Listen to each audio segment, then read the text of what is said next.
chooses you, God fights for you. Is with you, and He will show Himself mighty. People may strip you of what you have, but so long as they have not stripped you of your life, there is still hope for you.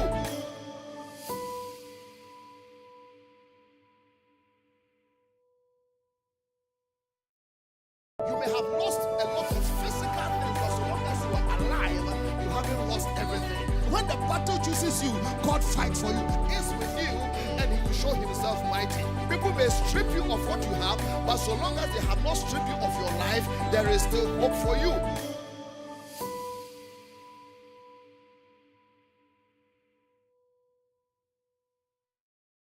You may have lost a lot of physical things, but so long as you are alive, you haven't lost everything. When the battle chooses you, God fights for you. Is with you, and He will show Himself mighty. People may strip you of what you have, but so long as they have not stripped you of your life, there is still hope for you.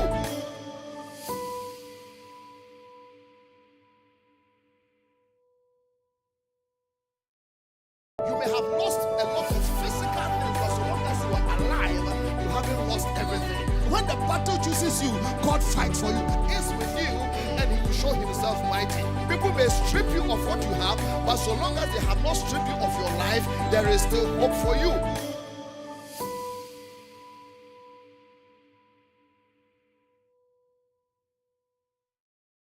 You may have lost a lot of physical things, but so long as you are alive, you haven't lost everything. When the battle chooses you, God fights for you. Is with you, and He will show Himself mighty. People may strip you of what you have, but so long as they have not stripped you of your life, there is still hope for you.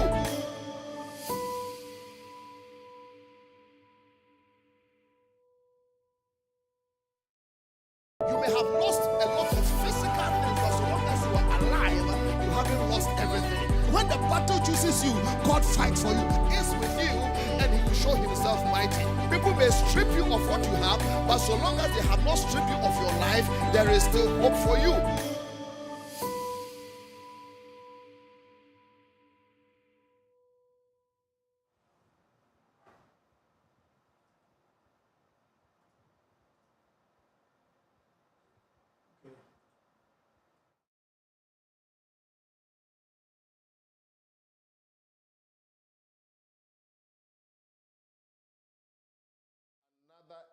Episode of Tuesdays with the Ambassador of Hope with your host, Frank Ofosu-Appiah.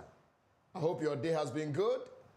Listen, whether it's been good, bad, ugly, in between, so long as there's breath in your nostrils and a heartbeat in your chest, there is hope for you. You cannot give up. Don't you dare give up. You never know what is at the other side of the door. You don't know what another day will bring. Sometimes your worst mistake is to give up when you are this close to your miracle. Episode number 148, take another shot. You are wondering what is that? We'll soon find out. It will make you happy. It will make you sad. It won't bore you, but it will make you a better person. That is why we are sitting here tonight. And you know, like we do all the time, please pick up your device and share to as many people as you can. If it is worth hearing, it is worth sharing. Can we do that?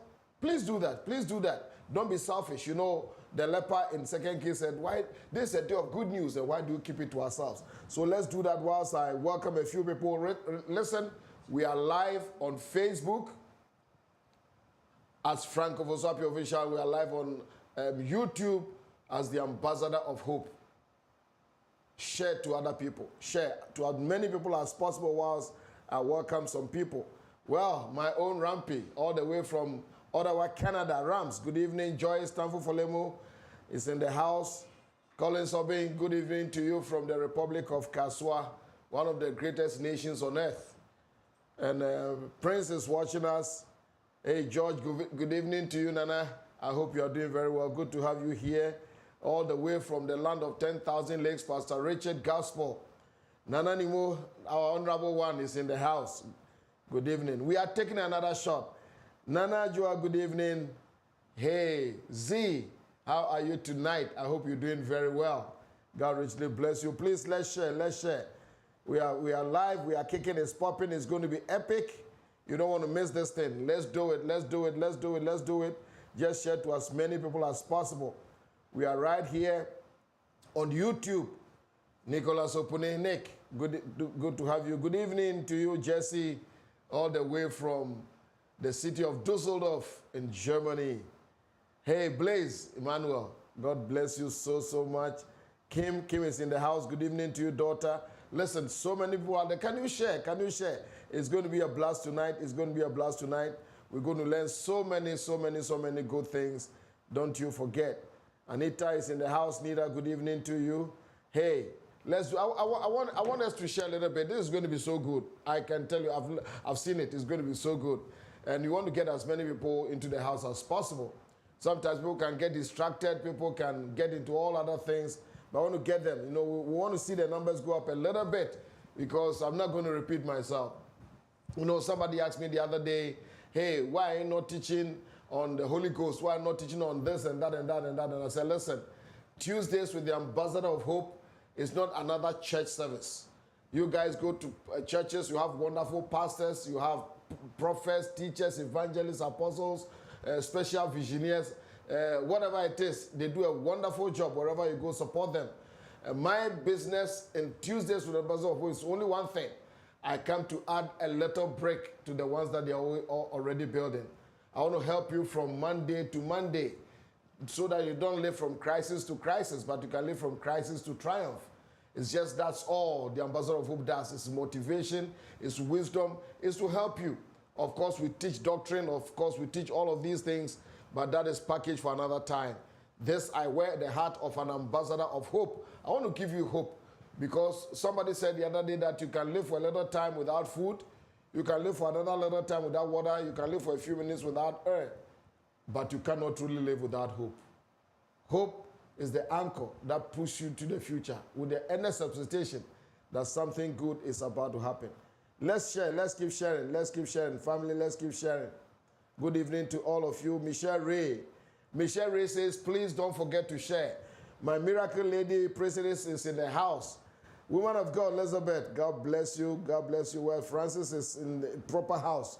You know, hey, Pastor V, God bless you so much. Yes. Ethel Ajwa, God richly bless you. Listen, episode number 148. Take another shot. And you're asking Ambassador what it's all about. I'm glad you asked. You see, everybody has something, especially when you're a leader. Everybody has something that keeps them awake at night. For some, it's transformation. Others, is deliverance. For some, it's prosperity. Whatever. Leaders have these things. And for me, one of the things, there are a few things that keep me awake by reason of what I do. But one of them is when I observe people give up so easily. Oh, yes. People sometimes make giving up like second nature. You cannot win by just giving up. People don't often realize that those who succeed in some venture may not be incredibly lucky or connected or super talented. No. I've studied people. I've studied successful people. I've studied wealthy people. I've studied people who have influence. I've studied people who have left footprints in the sense of time. And I realized that many of them were not incredibly super talented. In fact, some of the super talented people never succeeded in life. But I realized that many times people who win are people who just refuse to quit. They refuse to surrender to unfavorable circumstances that come their way. And against all odds, they give life another shot. And this is my burden in episode number 148. Give it another shot.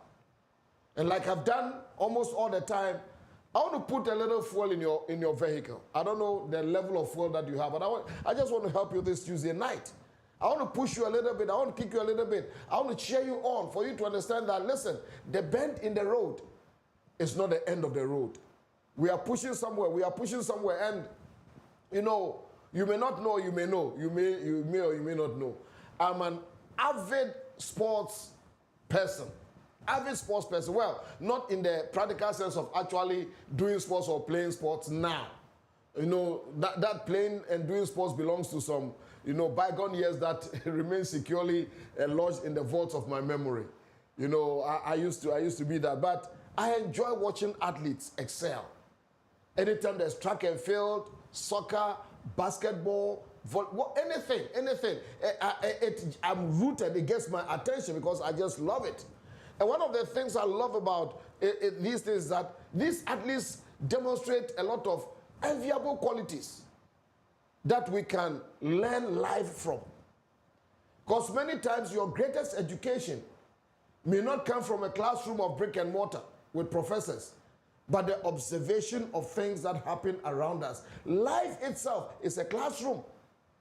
Life itself is a classroom. Many of life's lessons, they don't come from textbooks or manuscripts. They come from observing other people. And having been one myself, I'm talking about athlete, and let me blow my horn a little bit. You know, having been one myself, I realized that many people don't appreciate the fact that behind every triumph, behind every success, behind every medal, behind every record that is broken, behind every achievement, the tears that they shed on the podium, there's often untold stories behind it that a lot of people don't know. We spend our time so much admiring the success that we don't spend time examining the process to the success. I want to say it again. Many times we spend so much time observing success and hailing success that we don't spend time looking at what brought the success. You'll find out that there are stories of determination, resilience, tears, failure, pain, setback, reversal, but get up again from failure, determination that push people on. One of the greatest athletes ever in our generation, I'm sure you've heard about him, MJ, Michael Jordan. That amazing basketball star who put the Chicago Bulls on the map. Amazing athlete. He's affectionately called Air Jordan. You can see him on the Air Jordans, the sneakers and things, because he had this incredible ability of almost feels like he's hanging in the air before he does his slam dunk and things. And Michael Jordan is synonymous with sports success. Michael says something that really, really hit it home for me. Listen to what he said. He said, I've missed more than 9,000 shots in my career. Yes, 9,000 shots. I mean, you know Michael Jordan. He will hit it. He will hit it. He will hit it. 3-pointers, 2-pointers, rebounds, everything. He does that. Incredible. But he said, I have missed 9,000 shots in my career. I have lost almost 300 games. And on 26 occasions, I've been entrusted to take the game-winning shot and missed. Can you imagine that? He missed. And this is what he says, and this is what brings it home for me. He said, I have failed over and over again in my life, and that is why I succeeded. Think about it. I failed over and over and over in my life, and that is what I succeeded. And the question is, what if Michael Jordan had given up after missing those game-winning shots, the ones he missed? What if he had given up? But you know what he did? He took other shots. He brought him the rings. He brought him the trophies. He put Chicago Bulls on the map or wherever he went. He did awesome. And that is my message to you in this episode. You may have missed some shots in life, but you know something under God. Take another shot. You may have let yourself down. And with that, you may have let other people down. Pick up your head again. Pick up the ball and take another shot.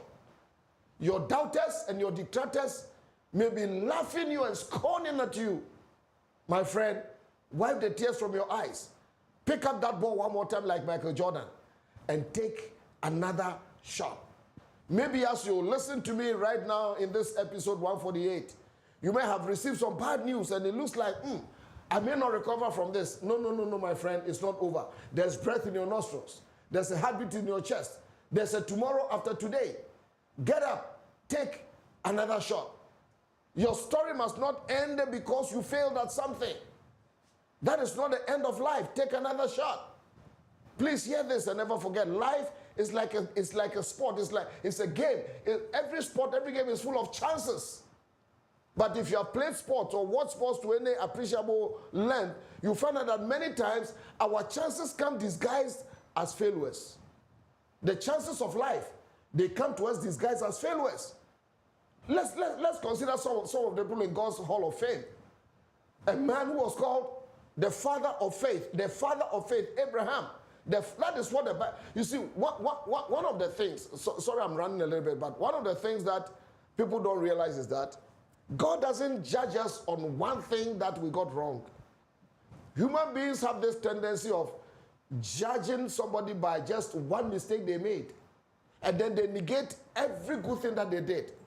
But God doesn't do that. If he did that, you and I will stand no chance. Abraham is called the father of faith. Father of faith. God gave him a promise. And if you're a father of faith, I believe that you can hold on to it. In fact, Paul describing it said that he did not waver, but held on in faith, giving glory to God. And I said, Paul, because I realized that even though he was a father of faith, he got under pressure when the thing had delayed and it was not happening. Sarah was not having a baby. And Abraham went ahead and created his own Ishmael, who became like an albatross around his neck. Did Abraham quit? No. He took another shot. And he got his Isaac. Isaac was laughter. And Isaac brought something to him. Moses, he was being trained and groomed to become the leader of Egypt, the prince of Egypt. He made a bad mistake. He went ahead of himself. He murdered an Egyptian.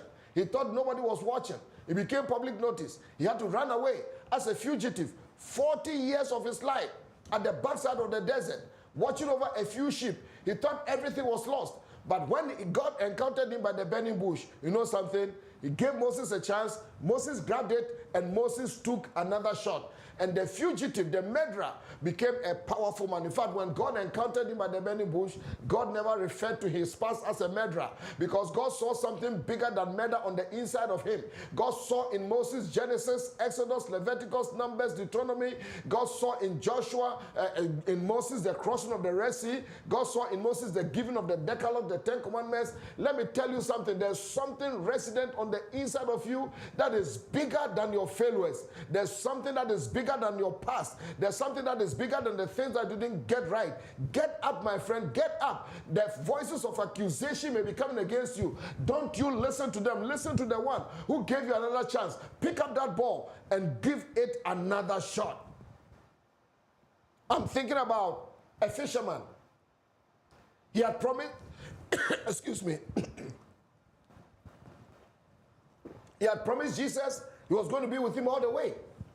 Somewhere along the line, a little young girl accosted him, and Peter flat denied his master 3 times to fulfill the chilling prophecy that before the cock crows would have denied me 3 times. Sometimes we give promises, and our intention is to keep the promise. But sometimes we get them badly wrong. Sometimes we make mistakes, and it hurts.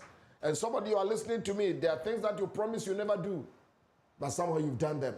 There are things that you wanted to do but you didn't do them, and you live in regret. Listen, regret gives no crowns. Regret has no triumphs. Resign, move out from the alley called regret. It will keep you there forever. Peter, that man, he felt ashamed. He felt depressed. He even went back to the things that he had been delivered from. I'm going back to fishing. But Jesus went after him. And you know something? Peter got up. And Peter took another shot and became the leader of the church. I can go on with David. You know what David did? He missed it badly. Went after somebody else's wife. He lied. He killed. He did everything. And yet, David, he took another shot. So my question to you, my friend, is this. What do you do after that crippling failure? Do you park your life in a corner? Do you get off the elevator of life? What do you do after you fall? What do you do? What do you do when the dream that you have looks like an illusion? My friend, don't give up. Take another shot. Take another shot. You know, one of the things I've learned in this life is this, that success always leaves clues.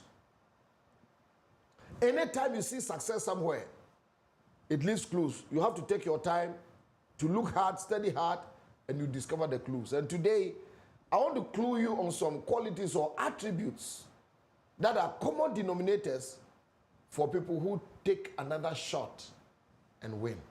It's not going to be long. It's going to be cool. It's going to be great. Take another shot. Let me see. Who do I have here? Julia giving him the glory, Philip. Julia, good evening to you. We are taking another shot. We are taking another shot. Who is here? Emma Ronnie, good evening to you. God bless you so much. Michael Adumako, never knew he would favor me this way. God bless you. Susanna Ellen, Mami, good evening to you. Mami Fua, good evening. I hope you're enjoying your Ghana in the brutal heat. Edmonia, good evening, daughter. God richly bless you. The revelator, there's only one revelator. There's only one revelator. Not one, not two, not three, but one. Good evening, Benjamin. Pastor Nana Wako, 50 looks good on you. Man, you look good. You look good. And God has favored you. God bless you. We really love you. Abba Queen Abba, good evening to you. God richly bless you. Hey, Mama Lou. Sab, God bless you. There's one Pastor Joasma. Pastor Joasma, God richly bless you. There's a certain Mary Ofosu-Appiah spying on me. I'm a good boy. I'm a good boy. I'm a good boy. The only one Esikafor in all the rich people, they are kin. God bless. Ajua Caroline, good evening to you. Hey, Stephen Edgar, God bless you, man of God. I hope you're doing well. Reverend M, God bless you. Welcome back to Ghana. I hope you had a good time in the United Kingdom. Bra AB, God richly bless you. Say, Papa, I really need your help. I wish if God does, the king said, if God doesn't help you, what can I do? That's what the prophet said. But we'll see. We'll see. God richly bless you, God. Nan Evans, Nana Ofori. Hey, Denzel is in the house. Winner Rice, God bless you. God bless you. Yes, IS is coming up next month, and I'm going to be there in living color. So I can't wait to see you too. So listen, IS is happening live. You don't want to miss it. You miss it, you've kicked an iron ball. Right here, we have, hey, Reverend Stephen Aite. I know you are still there. More power to Manchester United. I'll be praying for you as you go to relegation next season. May the force be with you. Hey, Sarah, God bless you. All the way from Stockholm in Sweden. Wow, God bless you, Oba. So good to have all of you. But let's go right ahead. Let's go right ahead. Let's go right ahead. Listen, I'm going to give you just about 3 or 4 clues that will help you, take another shot and win. There are some things that you need in your life. Please listen to me. Life doesn't just happen. If you do nothing, you get nothing. And I realize that there are too many people in some cultures that are so blasé, that are so laid back, that are so haphazard, expecting life to happen to them. Please, if you allow life to script your life, you may not like what comes out of it. Make the effort. Make the effort. You are not born to win. You are not born to lose. You are born to choose. You are not born to win. You are not born to lose. You are born to choose. Choose to do something with your life. Choose to get up. Listen, sometimes I hear in some cultures, I hear people blame government, blame this past president, blame present. When are you going to keep blaming? Listen, if you blame somebody for where you are empowering that person to control you. Get up, my friend. Let's take another shot. That is why tonight I'm so passionate about this thing. I'm going to give you 4 attributes that you must cultivate in your life that will help you move over in life. The first thing is very simple. I've said sometimes one way or the other, but repetition is one of the key marks of a teacher. The first thing that you need in your life always is preparation. Yes, preparation. You say, but I've prepared. No, every level in life comes with its own preparation. Don't forget, if you can count from 1 to 10, you can count from 1 to eternity. Because anytime you count from 1 and you get to 10, you start the cycle all over again. But it's 11, which means 10 plus 1. You get to 20, it's 21. So you can on and that is life. You can, if you prepare for featherweight and you become a heavyweight, you are going to be beating black and blue. So every level in life has its own preparation. And in my observation, in my study, in my research, in my experience, I realized that every success story has a backstory. Every success story, nobody succeeded in a vacuum. Sometimes, we the quote unquote, I don't like it, but let me say, religious Christianette, we have all these terminologies that honestly don't make sense. And sometimes when somebody asks, well, how did you succeed? How did you make things? And they don't really want to tell you, they have this that they say, oh, by grace. I understand, but grace does not operate in a vacuum. There are things that you've got to do and you need to prepare. I'm talking about all-round preparation for where you want to go to.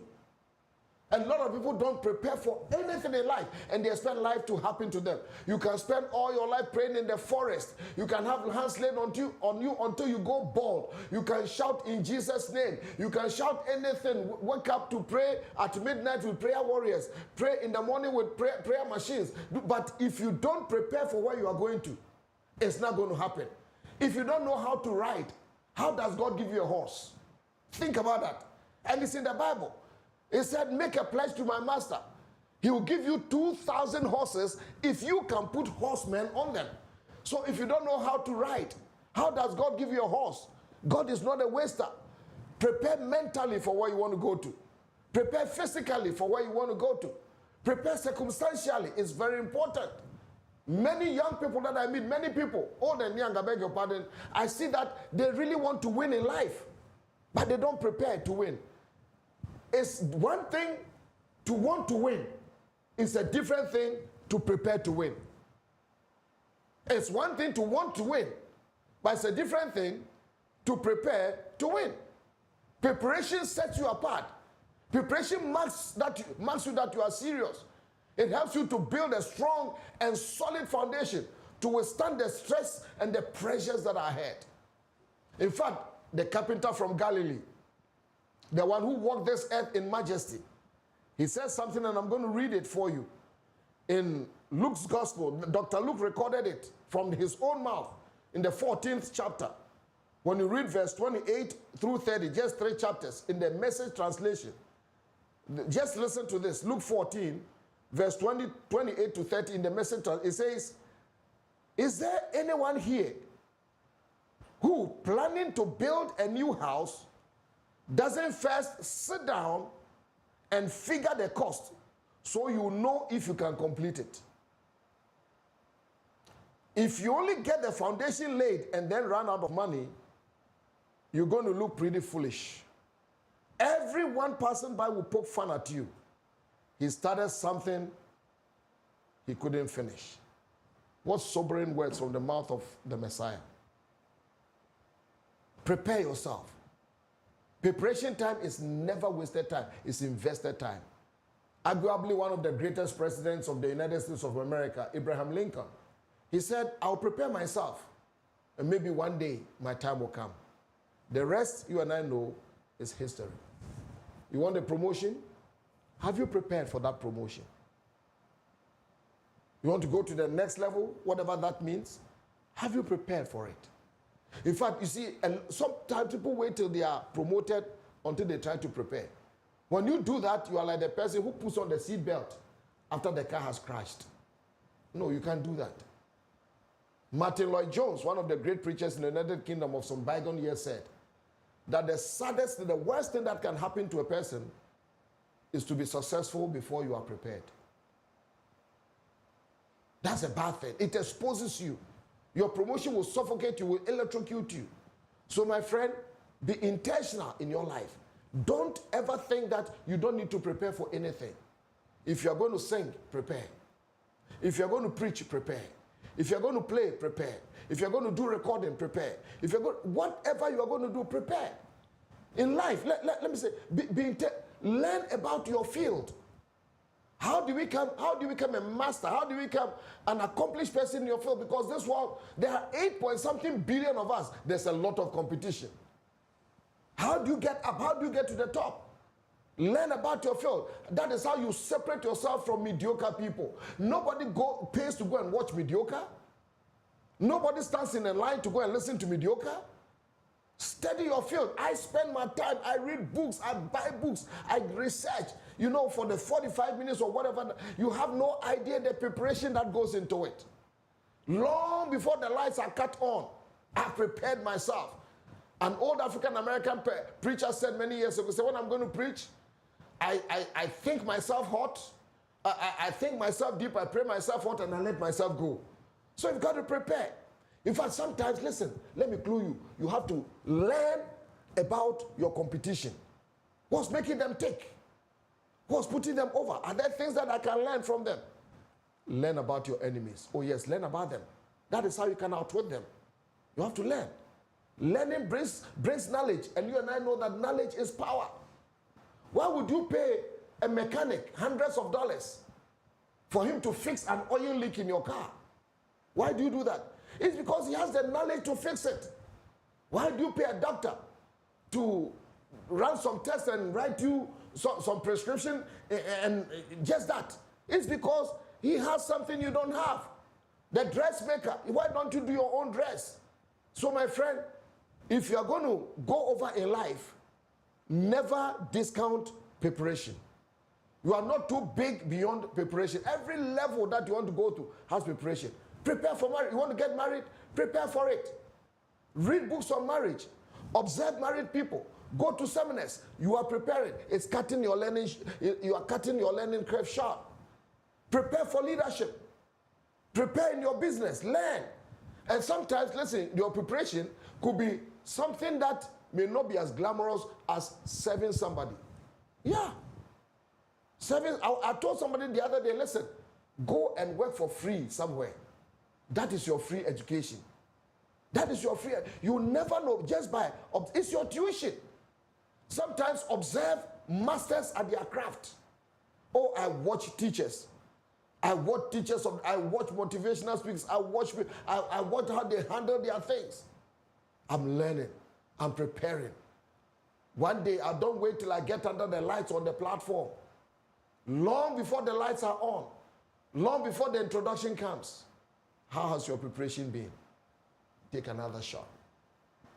Number 2, determination. Yes, you heard me right.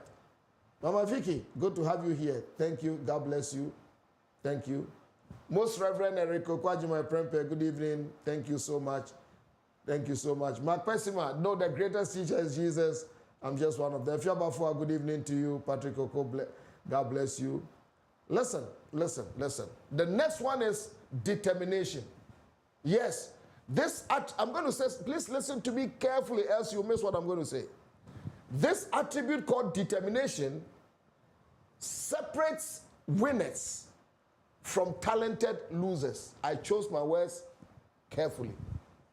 Winners from talented losers. You see, many times people who are talented, they can lose easily because sometimes they rely so much on their talent that they don't know that what undergirds the talent to push it over is determination. You ask me, Ambassador, what is determination? I'm glad you asked. It's the willingness to give it all you've got. That's all. It's the willingness to give it all you got. It's the intention, the mindset that nothing is going to stand in my way. They cut off my legs, I will crawl. They cut off my feet, I will roll. No matter what, I am pressing through. I've observed that in this life. Determined people are not always the most talented. Determined people are not always the most skilled, but they don't roll over for life to finish them. Like the Terminator. You know Terminator? In that movie, Terminator, what did the Terminator say? He said, I'll be back. And he comes back. Look at what has taken you down. Look at what has messed you up. Look at the situation that is less favorable. Look at it in the eye and tell it, I'll be back. Oh, I remember the story of Edmund Hillary, that New Zealander, that they tell us was the first person to scale Mount Everest. I don't believe it anyway. He went with the Sherpa Noge Tenzin, and they have been on the mountains all their lives. But if you don't name your product, people will call it whatever they like. And that is Africa's problem. We don't name our product, so people take it and they copyright it or they patent it and it's theirs. But well, for the sake of history, to pass your exams, they tell us that Edmund Hillary, he was the first person to climb Mount Everest, but he made several attempts. And every time he attempted, he couldn't make it. And one time he got very close to the summit. And there was a terrible blizzard. So they couldn't make it, so they had to come down to base camp. Sir Edmund Hillary stood at base camp and looked at the top of the summit of Mount Everest and said this, that Mount Everest, today you have defeated me. But I'm going back, prepared, determined, and I'm coming, and next time I'll conquer you. Because mountains don't grow, we do. That is determination. Ladies and gentlemen, do you have determination? Or do you just quit at the least resistance? If you are going to win in this life, my friend, be determined. A great president of the United States of America, Calvin Coolidge, he said something. It's one of my favorite all-time sayings. He said, nothing in this world can take the place of persistence. Talent will not.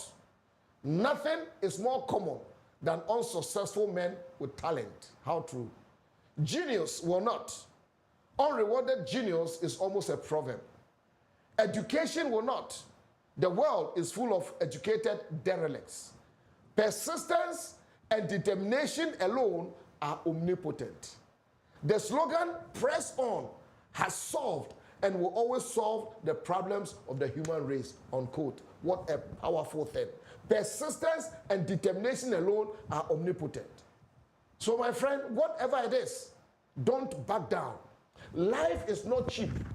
Nobody's going to hand you victory on a silver platter. Too many people have this idea, oh, somehow there's a knight in a shiny armor on a white horse. It's going to take me out of all my problems. How is it working for you? How is it working for you, my friend? Life is not cheap. That's why God is not El Chipo. Get up and do something. Move. Press on. You may be bleeding. Go ahead. You may be sweating. Go ahead. Do it. Press it. Nobody has it easier than you. Nobody has it easier than you. People that win, they get up one more time. The Japanese have a proverb. They said, fall down 7 times, get up 8. Get up, fall down 7 times, get up. I think they were quoting Proverbs 24:16, that the righteous man falls 7 times, and 7 times he gets up. So after the preparation, have some determination. I hope you are learning something. Let's pick up one more thing. Fearlessness. Fearlessness. If you are going to win, fearlessness. All of us are subject to some levels of fear. It comes to all of us. It's an emotion that sometimes becomes a spirit. He said that God has not given us a spirit of fear, but of love, of power, and of a sound mind. Fear is so strong that Paul is telling us that it takes 3 virtues to silence fear. Fear is so strong that it takes 3 virtues: love, power, sound mind, to silence fear. So I'm not discounting fear. Fear lives with us. Fear is as old as humanity. Our first parents in the garden, he said, I heard your voice in the garden and I was afraid. Fear came out of sin and is there in everything. But I realized that many people have made a fetish out of fear and they don't succeed because they fear. In fact, I dare say that more people die out of fear than out of death itself. Many people die out of fear.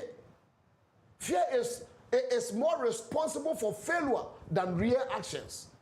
And the truth is that we have all kinds of fears in the world. The psychologists, they call it phobias. We have arachnophobia, fear of death, agoraphobia, fear of open spaces, this fear, and the photophobia, fear of light. It's on and on and on. Some people have the fear of the unknown. For many, yes, you are looking at me. Fear of the unknown. Listen, today is the tomorrow you worried about yesterday, but we are still here.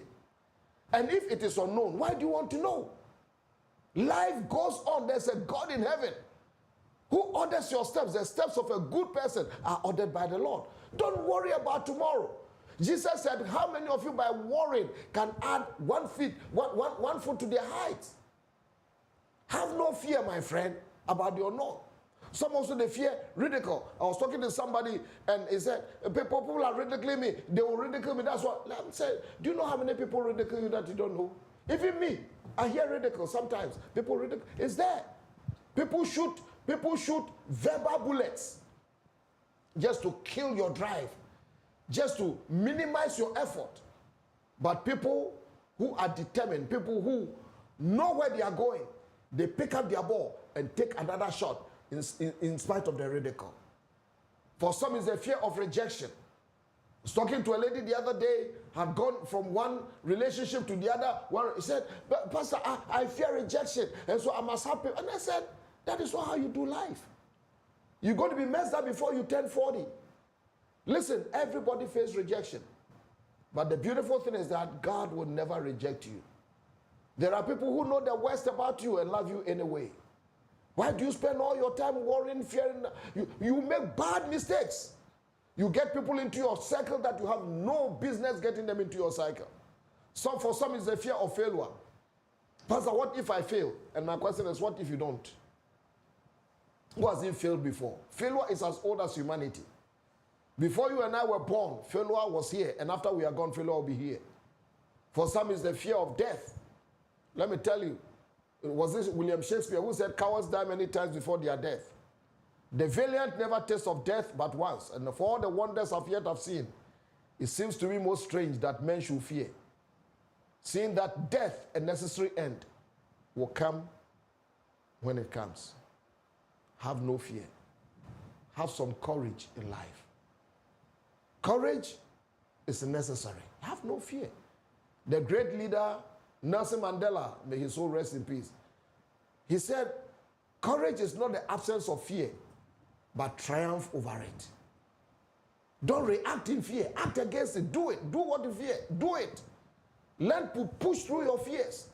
And you'll be surprised that the things that you feared never materialized. Don't let fear paralyze you that you can't start that business. Don't let fear paralyze you that you can't say yes to that call.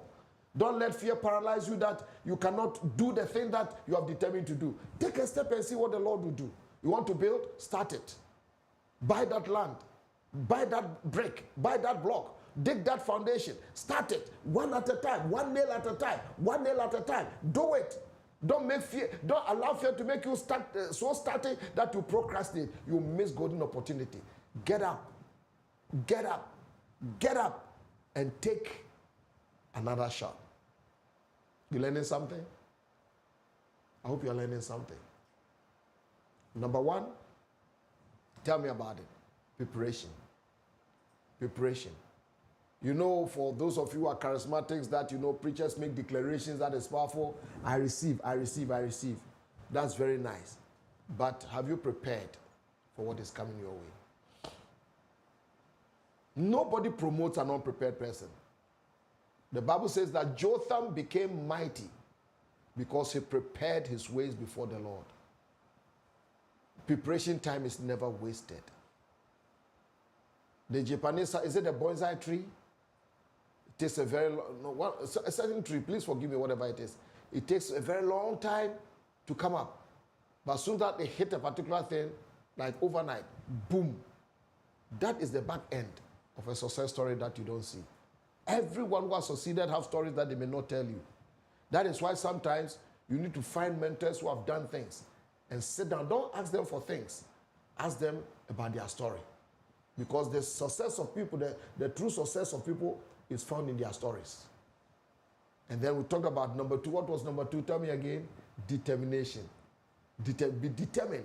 Give it your all. Whatever it is, do not turn tail and run. No. Medals are not handed over to people who ran away.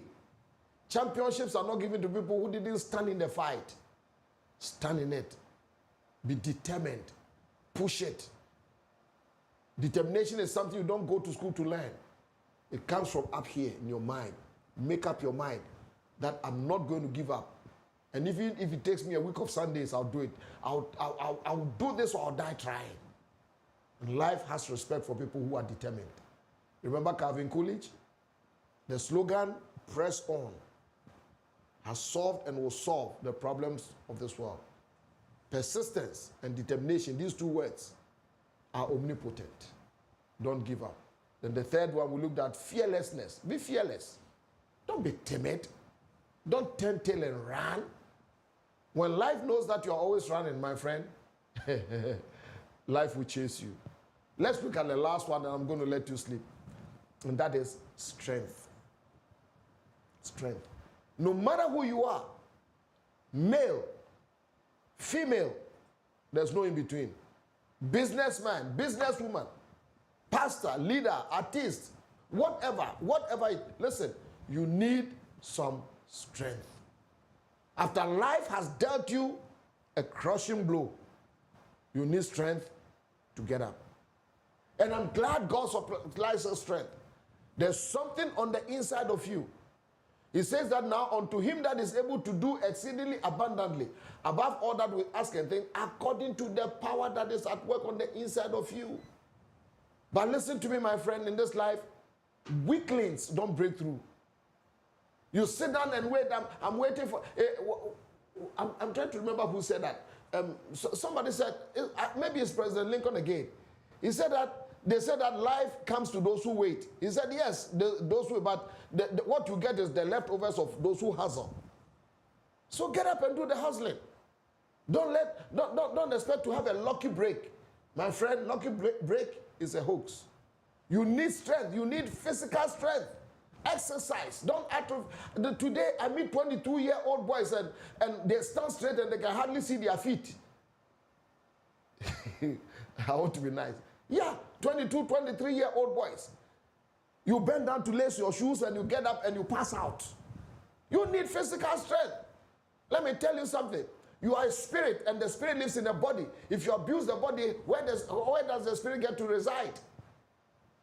Exercise, move. For some people, the only exercise you do is to jump into conclusions. That's your jumping. No, do something. You need mental strength. You need emotional strength. And let me tell you three areas of strength. Number one, you need strength of purpose. You have a purpose, but you need that strength in your purpose. It drives you to what you intend to do. I've met many people with intentions. Oh, I want to write a book. And I'm asking, have you put anything on paper? No. Oh, I don't know where to start. Start. I started writing. I didn't go to a book writing school. I didn't read about how to write a book. I just wrote. And as I did it, I got some experience. Listen, have purpose, have strength of purpose. It is what you do to make, that is what you do to make your dream a reality.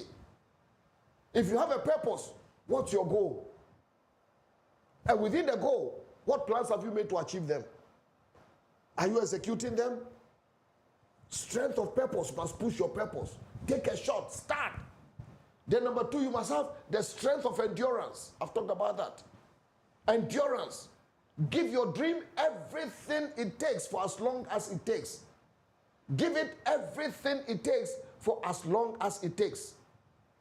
I've learned in this life, in this short life, that great things are not often achieved quickly. Great things are not often achieved quickly. You've got to stay in the game. You've got to last in the game. We talk about great faith, but what about long faith? Then there's also the strength of action. You are rewarded for your results, not your intentions. So have some strength. Wherever you show up, bring your A game. Because every moment is an opportunity. You don't know who may be watching you. I want to conclude by telling you the story. This is a true story of a guy called L. Are you ready for the story? Did I get any late comers into the class? I'm telling you a story, don't run away. Godfrey Junior, how are you doing? God bless you. Mama Mary from Pong, good evening. Yes. Observe masters at their craft. It's true. Paul says that, are we probably over-reliant on the expected grace of God as reason? Yes, it's true. Yes, it's very, very, very true.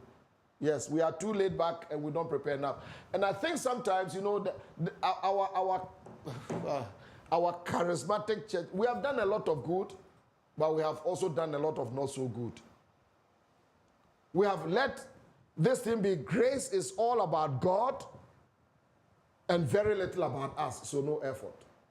So grace will let me pass the exam without me learning. It ain't gonna happen.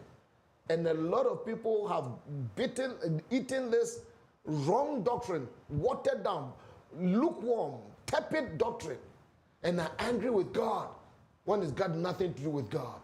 He has empowered you. Get up and do something. That is how grace works. Paul says that I labored more fervently than them all, yet not I, but the grace. So Paul said, I labored, but grace helped me to labor. Grace is not against work. Grace is not the enemy of work. Grace complements work. Grace multiplies the result of your effort. So let's think about that. Never forget that.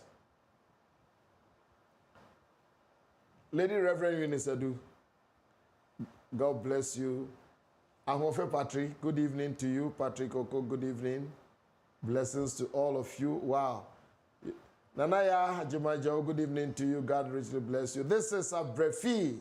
God richly bless you. Evangelist Josephine, I hope you're doing well in Australia. I know it's tomorrow already in Australia. God richly bless you so much. Yvonne Hotto is in the house. Mary Sweets, God bless. Malik Sisse, blessings.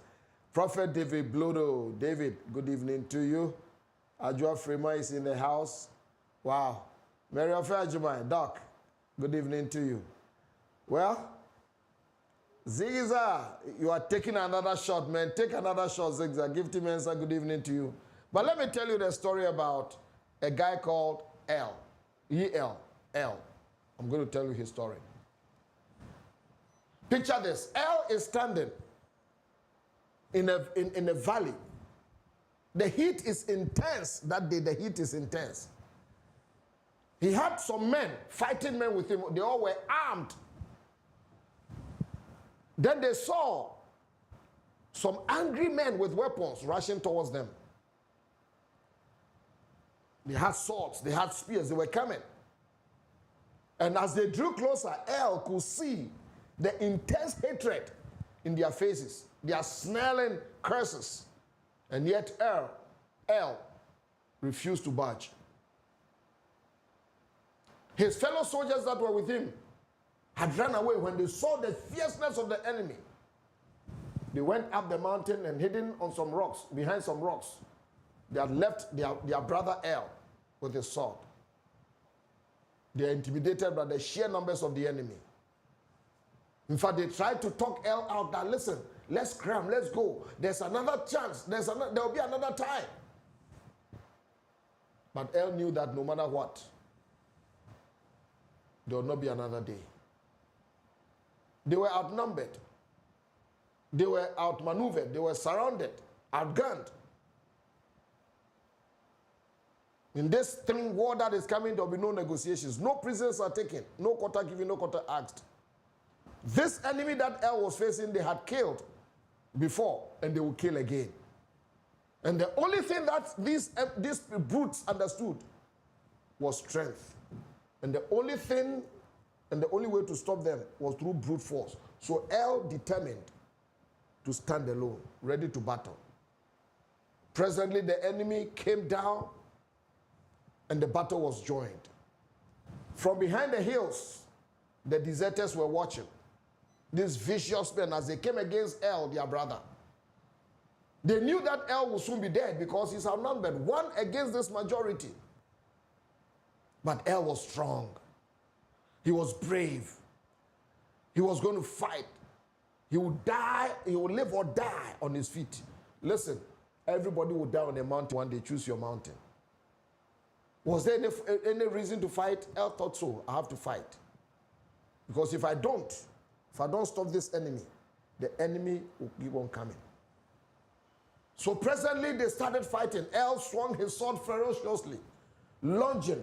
The brutal attackers, cutting, beating, on and on and on and on. It went on, and his great strength became the means of his survival. The man had become an animal. El had become an animal. Fighting with everything within him. He dug in and got a strength that he didn't even think he had. Meanwhile, his friends, the other soldiers, were behind the rocks up there, watching in amazement. El was still standing. He was doing the impossible.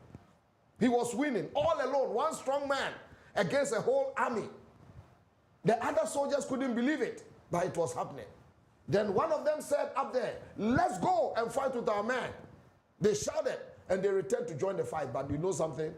When they crossed the valley and they came to where the battle was, all was quiet. Only one man was standing, and that was El.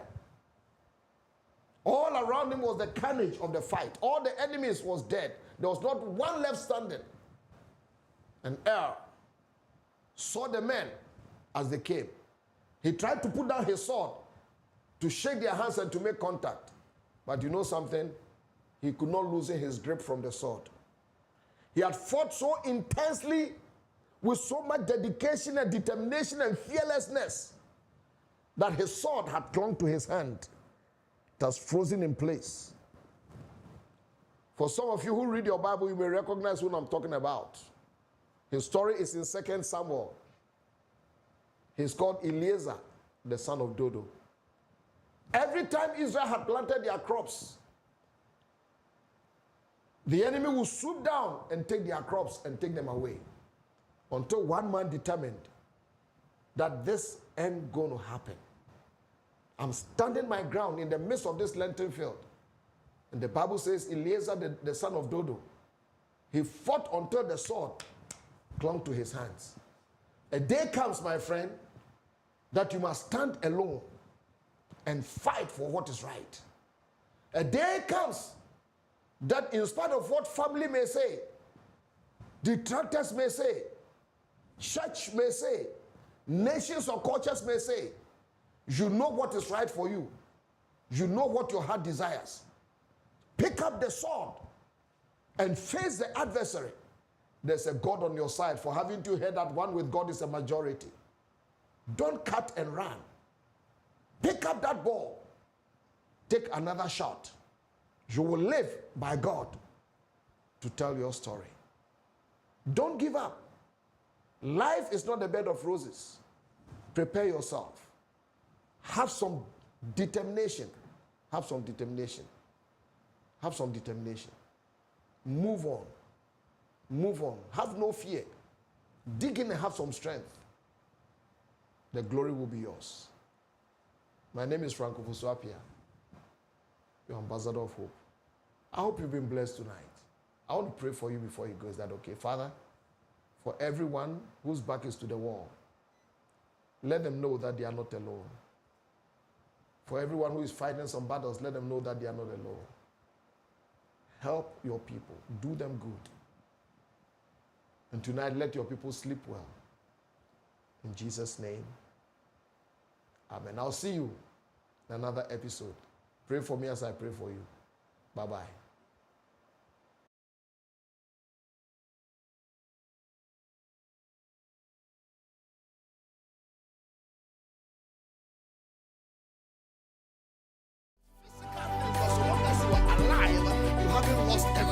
When the battle chooses you, God fights for you. Is with you, and He will show Himself mighty. People may strip you of what you have, but so long as they have not stripped you of your life, there is still hope for you.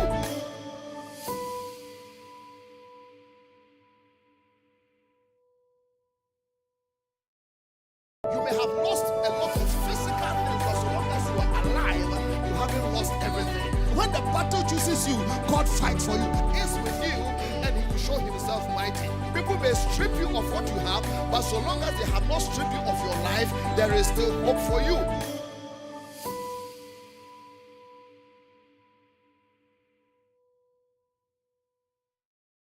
You may have lost a lot of physical things, but so long as you are alive, you haven't lost everything. When the battle chooses you, God fights for you. Is with you, and He will show Himself mighty. People may strip you of what you have, but so long as they have not stripped you of your life, there is still hope for you.